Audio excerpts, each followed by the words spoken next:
Residential status की बात हम कर रहे थे। क्या रह गया था? सेक्शन 6 सबसेक्शन 3 रह गया था हमारा लास्ट वाली क्लास में, जो कि है आपका कंपनी का। एक कंपनी रेजिडेंट होगी या तो नॉन रेजिडेंट होगी। सर क्या कंपनी भी ROR और RNOR नहीं होती? बिल्कुल सही बात है। या तो company resident and ordinary resident होगी या फिर कंपनी नॉन रेजिडेंट होगी। कंपनी RNOR वाली सिचुएशन में नहीं आएगी। सोचना ही गलत है। सर कंपनी की रेजिडेंशियल स्थिति का और नॉन रेजिडेंशियल स्थिति का कैसे पता लगेगा? कंपनी रेजिडेंट कब मानी जाएगी और नॉन रेजिडेंट कब मानी जाएगी, ये डिपेंड करता है किस पर सर? ये डिपेंड करता है कि वो कंपनी इंडियन कंपनी है या सुनो, अगर कोई कंपनी इंडियन कंपनी है, it is an Indian company. अगर कोई कंपनी इंडियन कंपनी है तो वो क्या मानी जाएगी? रेजिडेंट इन इंडिया मानी जाएगी। सर ये कैसे पता लगेगा? बेटा इंडियन कंपनी का पता लगाने के लिए उसका जो रजिस्ट्रेशन होगा इन इंडियन कंपनीज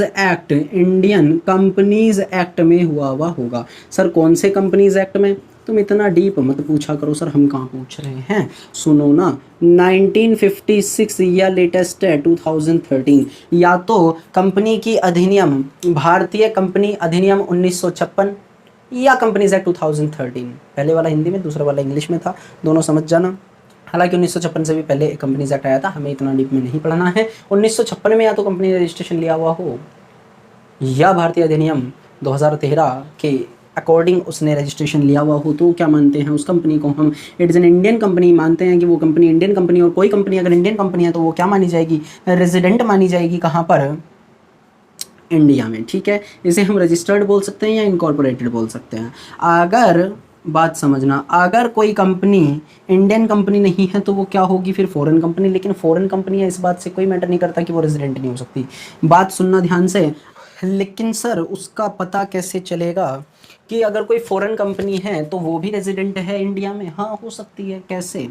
सुनो दूसरा पॉइंट सुनो। पोएम तो सुनाई होगी, बस वही पोएम की बात कर रहे हैं, वो वाली पोएम नहीं बेटा। इस पोएम का मतलब है place of effective management. Place of effective management, यदि किसी कंपनी का प्लेस ऑफ इफेक्टिव मैनेजमेंट कहाँ पर है? इज इन इंडिया है। ध्यान से सुनना, अगर इंडिया में है किसी भी कंपनी का, लेकिन वो but not registered but not registered in India, तो भी वो कंपनी क्या मानी जाएगी? रेजिडेंट मानी जाएगी। यानी क्या कहा हमने?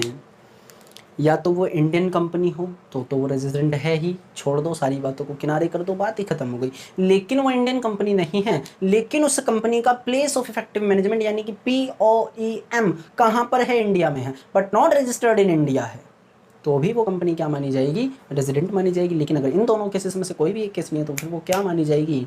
नॉन रेजिडेंट मानी जाएगी। बात खत्म। चलो खत्म है ना, कुछ रखा ही नहीं है इसमें, अब खत्म हो गई बेटा बात। अगर ये नहीं है तो फिर ये है।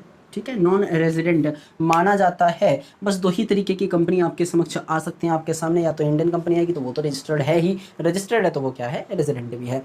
लेकिन अगर कोई फॉरेन कंपनी की बात आ जाती है, लेकिन वो रजिस्टर्ड कहाँ पर है? फिर फॉरेन में ही है, इंडिया में तो होने से रही, लेकिन उसका पोएम यानी कि प्लेस ऑफ इफेक्टिव मैनेजमेंट कहाँ पर है? इंडिया में। कंट्रोल मैनेजमेंट से समझ लो, अगर कहाँ पर है? इंडिया में है, तो भी वो कंपनी क्या मानी जाती है? रेजिडेंट मानी जाती है। अदरवाइज वो क्या मानी जाएगी? नॉन रेजिडेंट मानी जाएगी। कुछ न्यूमेरिकल्स कर लें, हमने अपना चैप्टर ख़त्म कर दिया है।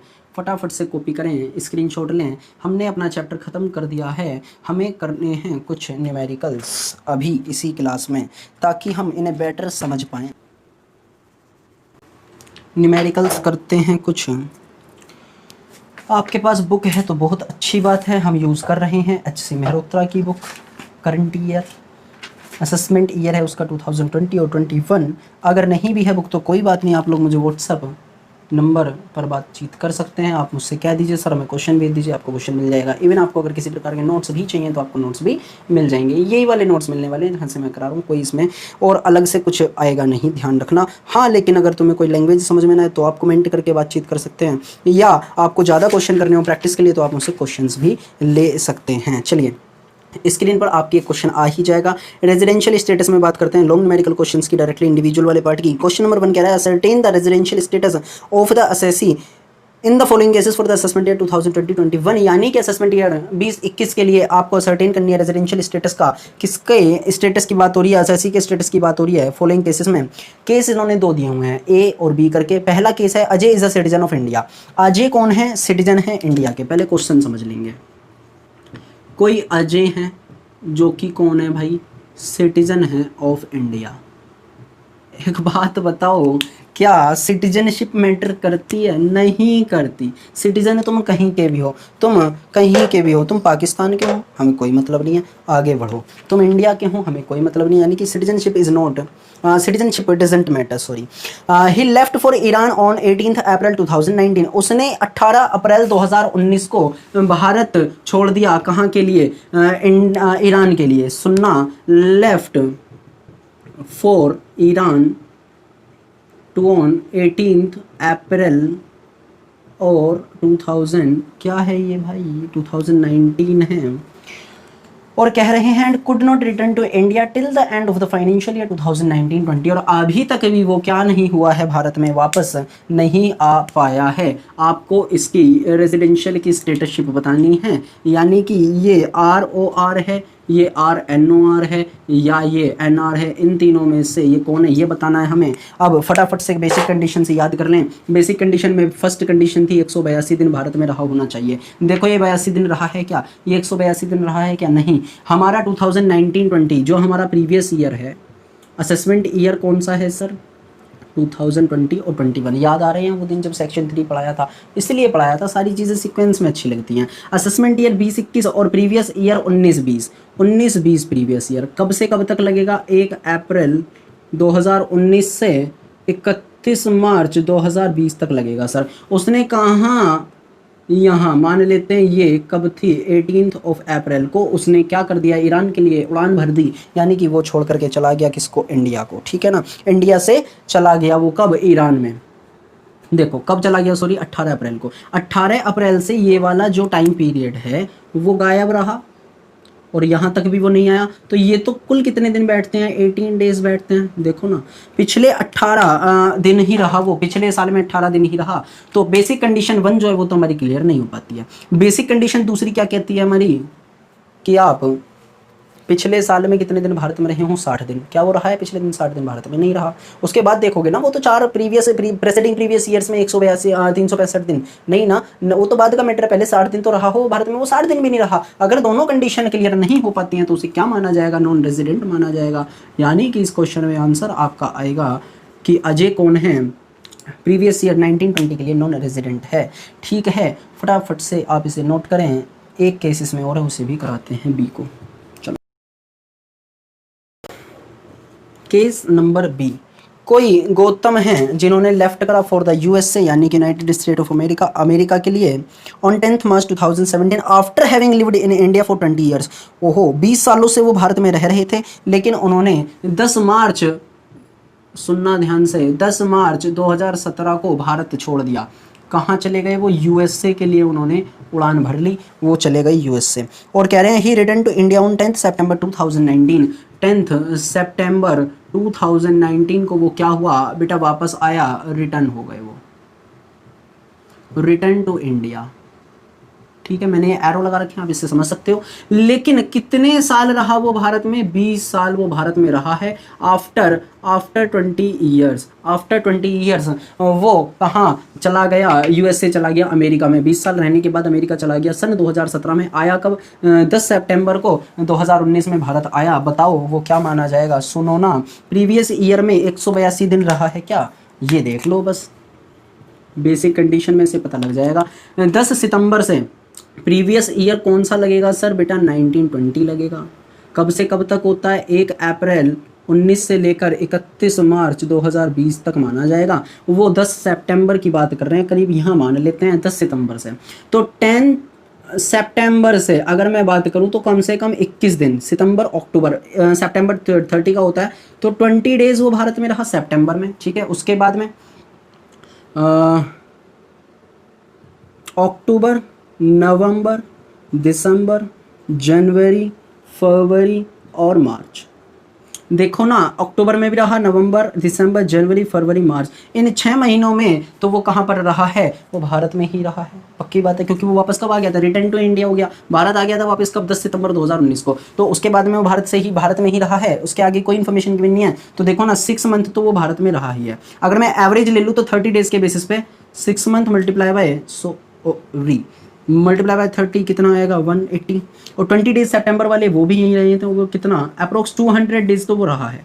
टोटल डेज कितने आ रहे हैं, 200 दिन तो वो भारत में रहा है। यानी बेसिक कंडीशन उसने 1 क्लियर कर दी है, यानी कि बेसिक कंडीशन उसने 1 वाली क्या कर दिया, क्लियर कर दिया, तो वो रेजिडेंट तो माना जाएगा। लेकिन क्या सर अब वो रेजिडेंटेड और नहीं रेजिडेंट माना जाएगा, इसको भी अगर देखें तो क्या कहती है हमारी एडिशनल कंडीशन की, पिछले 7 सालों में प्रीवियस प्रेसिडिंग ईयर्स, यानी प्रेसिडिंग प्रीवियस ईयर में 7 सालों में वो कितने दिन भारत में रहा हो, 2 साल, ठीक है। और एक कंडीशन और थी सर इसमें, पिछले कितने सालों में वो, पिछले 10 सालों में कितने दिन भारत में रहा हो, 2 साल रेजिडेंट की तरह रहा हो। ये 730 डेज है, माफ़ी चाहूँगा वो मैंने 2 ईयर्स लिख दिए थे। 365 मल्टीप्लाई बाय 2 करोगे तो वो आ जाएगा 730 डेज, लेकिन लो में 730 डेज है तो 730 डेज लिखो आप, 2 ईयर्स मत लिख देना, क्योंकि 2 ईयर्स का अलग मैटर होता है, 730 डेज का अलग मैटर होता है। सर ऐसे कैसे मैटर होता है, हकीकत बात है, होता है, कभी कोई पॉइंट आएगा तो समझेंगे, कोई इसमें अभी फिलहाल कंफ्यूज होने वाली कोई बात नहीं है।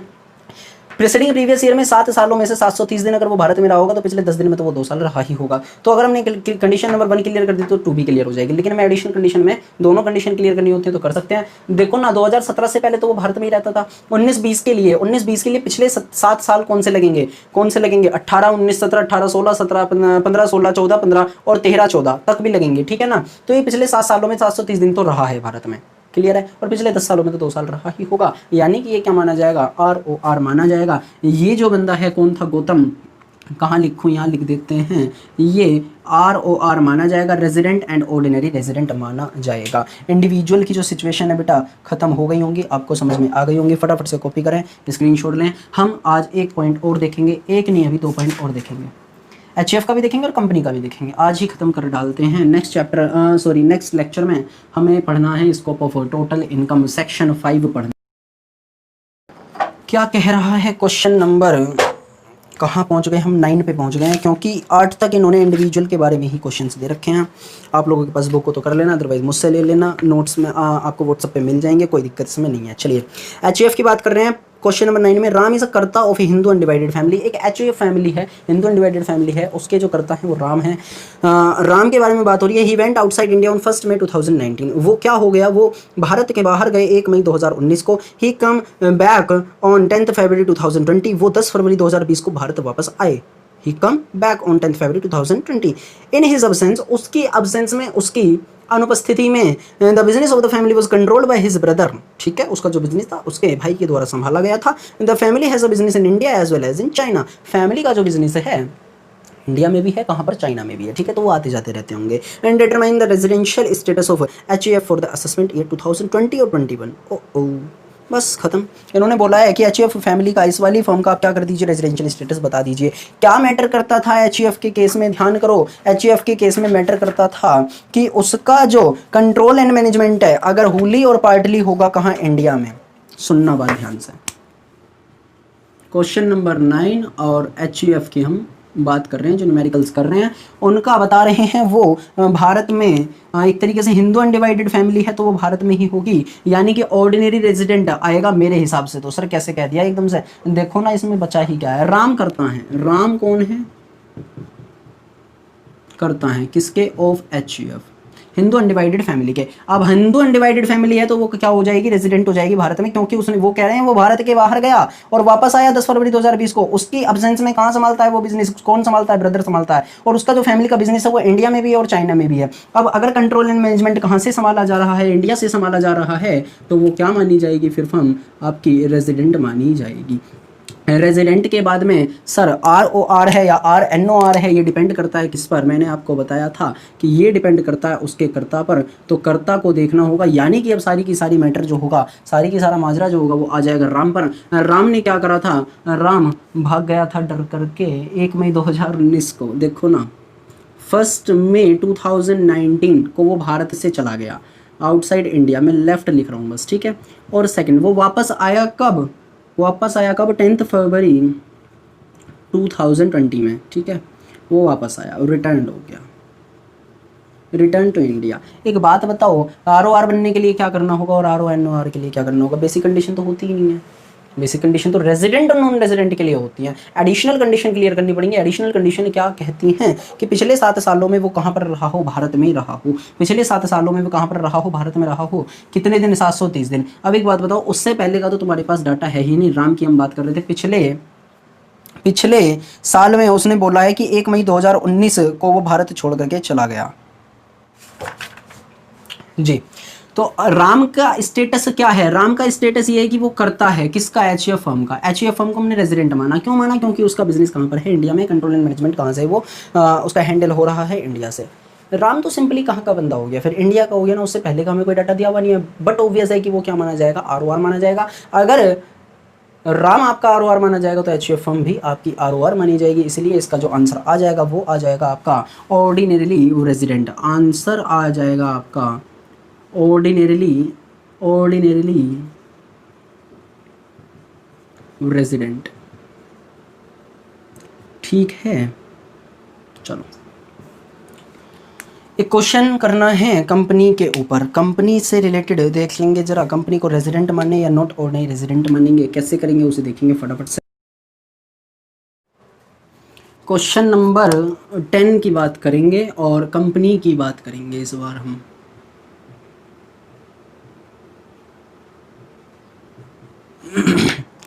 Company A limited is a foreign company. क्या कह रहे हैं? A limited is a foreign company, विदेशी कंपनी है, ध्यान रखना। ए लिमिटेड है कोई विदेशी कंपनी है। In the previous year 2019-20 its place of effective management is in India. उसका जो पोयम है यानी कि प्लेस ऑफ इफेक्टिव मैनेजमेंट है कहाँ पर है, भारत में है। सर क्वेश्चन तो खत्म हो गया। बिल्कुल सही बात है बच्चों, अगर आप सोच रहे हैं क्वेश्चन खत्म हो गया तो हो गया, कुछ नहीं रखा इसमें। Determine the residential status of A limited for the assessment year 2020 और 21। बेटा या तो वो इंडियन कंपनी हो, या तो वो क्या हो, इंडियन कंपनी हो, या उसका पोयम जो हो कहाँ पर हो, या उसका पोयम जो हो कहाँ पर हो, इंडिया में हो। तो वो क्या मानी जाएगी, फर्म रेजिडेंट इन इंडिया मानी जाएगी। बात खत्म सर। ROR और RNOR का कोई चक्कर नहीं होगा। आंसर आ चुका है, खत्म हो गया है क्वेश्चन हमारा। एक चीज़ जरा देख लें रिवीजन के तौर पर, मान लीजिए आप उसे सुनो। सर इसमें कन्फ्यूज़न हो सकता है कि कौन सी फर्म ROR है और RNOR है और कौन सी फर्म सिर्फ रेजिडेंट और नॉन रेजिडेंट है। ROR और NOR का चक्कर नहीं होगा। तो सुनो, एक चार्ट है छोटा सा रेजिडेंशियल स्टेटस का, उसे देख लेते हैं। बहुत आसानी से आपको फिर ये कुछ चीज़ें समझ में आ जाएंगी जो भी हमने करवाई है। इंडिविजुअल और HUF के केस में, तो इंडिविजुअल और HUF के केस में तो एक सी बात होती है, association of person, body of individual, firm और कंपनी, फर्म और कंपनी। इनके केस में एक बात होती है। क्या बातें होती हैं सर? सुनो, इंडिविजुअल या HUF के केस में तीनों हो सकते हैं, तीनों हो सकते हैं। रेजिडेंट भी हो सकता है और नॉट ऑर्डिनरीली रेजिडेंट भी हो सकता है, और एक और भी हो सकता है। कौन हो सकता है? नॉन रेजिडेंट भी हो सकता है। ध्यान रखना, इंडिविजुअल और HUF के केस में रेजिडेंट कौन सा वाला है, ये ROR वाला होगा। Resident but resident and ordinary resident, और नॉट ऑर्डिनरी रेजिडेंट के केस में RNOR वाला होगा, ठीक है, RNOR। और नॉन रेजिडेंट तो आपको पता ही है, NR होगा। यानी कि इंडिविजुअल HUF में तीनों केसेस हो सकते हैं, लेकिन कंपनी AOP BOI फर्म के केस में सिर्फ 2 चीज़ें हो सकती हैं, या तो वो रेजिडेंट होगा या नॉन रेजिडेंट होगा। इसमें नॉट ऑर्डिनरी रेजिडेंट का कोई चक्कर नहीं होता। कंप्लीट है, आप लोग कॉपी कर सकते हैं। थैंक यू बच्चों।